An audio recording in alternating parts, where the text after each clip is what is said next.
നമസ്കാരം എല്ലാ കുട്ടികൾക്കും ഗിരീഷ് സാറാണ്. പ്രാക്ടിക്കൽ സെക്കൻഡൊക്കെ ഉണ്ടായിരുന്നു. നല്ലപോലെ നമ്മൾ കമൻറ്റ് സെക്ഷനിലൊക്കെ കുട്ടികൾ നന്നായിട്ട് ചെയ്ത് നമ്മുടെ തന്നെ വീഡിയോസൊക്കെ നന്നായിട്ട് ചെയ്യുന്ന കുട്ടികൾ ഉണ്ടെന്ന് കയറുമ്പോൾ ഒരു വളരെ സന്തോഷമാണ് നമുക്ക്. പ്രാക്ടിക്കൽസ് ഇനി എനിക്ക് തോന്നുന്നു 10-ാം തീയതി വരെയൊക്കെ പല സ്കൂളുകളുണ്ട്. നിങ്ങൾ എന്തായാലും കമൻറ്റ്സ് ഇട്ടേക്കുക. ഫെബ്രുവരി 10 വരെയൊക്കെ ഉണ്ട്. അത് കഴിയുമ്പോൾ നിങ്ങൾ ആലോചിക്കേണ്ടത് 17-ാം തീയതി മുതൽ നിങ്ങൾക്ക് സയൻസുകാർക്കെല്ലാം നമുക്ക് മോഡൽ എക്സാംസ് തുടങ്ങുകയാണ്. ഒരാഴ്ച ഗ്യാപ്പില്ല. ആ 17 ഫെബ്രുവരി 28 ഉള്ളൂ. പിന്നെ നമുക്കൊരു 11 ദിവസം, പിന്നെ ഒരു 5 ദിവസം, 10-15 ദിവസം കൂട്ടിക്കൂ. മാർച്ച് 6-ാം തീയതി മുതൽ പബ്ലിക് എക്സാമാണ്. ഇത് എല്ലാ അധ്യാപകരും പറഞ്ഞ് നിങ്ങളെ പേടിപ്പിക്കുന്നുണ്ടായിരിക്കും. പക്ഷേ നിങ്ങൾ ശ്രദ്ധിക്കേണ്ട ഒരു കാര്യമുണ്ട്.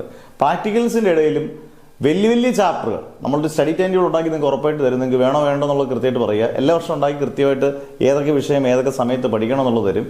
അത് നിങ്ങൾ പ്രോപ്പറായിട്ടൊരു സ്റ്റഡി ടൈം ടേബിൾ ഇല്ലെങ്കിൽ പോലും ഇപ്പം നിങ്ങൾ ചെയ്യേണ്ടത് പ്രാക്ടിക്കൽസിനിടയിൽ ഇപ്പോൾ ഫിസിക്സിൻ്റെ ഏറ്റവും വലിയ ചാപ്റ്ററുകൾ, ഇപ്പം ആദ്യത്തെ 4 chapter electric charges and fields, electric potential and capacitance, current electricity, magnetic effects, AC, 7-ാമത്തെ chapter ray optics and optical instruments, ഇങ്ങനെയുള്ള ചാപ്റ്ററുകൾ പഠിച്ചു വെക്കുക. കെമിസ്ട്രിയുടെ നമ്മുടെ ഓർഗാനിക് കെമിസ്ട്രി പഠിച്ചു വെക്കുക. നേരത്തെ വൃത്തിയായിട്ട് ചെയ്ത് വെക്കുക. അതുപോലെ തന്നെ ഇൻ്റഗ്രേഷൻ, ഡിഫറൻസിയേഷൻ, മാത്സ് പഠിച്ചു വെക്കുക. ഇങ്ങനെയൊക്കെ പഠിച്ചു വെച്ച് കഴിഞ്ഞാൽ തന്നെ നിങ്ങൾക്ക് ഗംഭീര മാർക്ക് സ്കോർ ചെയ്യാം. ടെൻഷൻ ഇല്ലാതെ പബ്ലിക് എക്സാം +2 നല്ല മാർക്ക് സ്കോർ ചെയ്യാം. അന്നേരം പ്രാക്ടിക്കൽസ് തീരുന്നതിനോടൊപ്പം നിങ്ങൾ തിയറി പഠിച്ച് തുടങ്ങിയിരിക്കണം.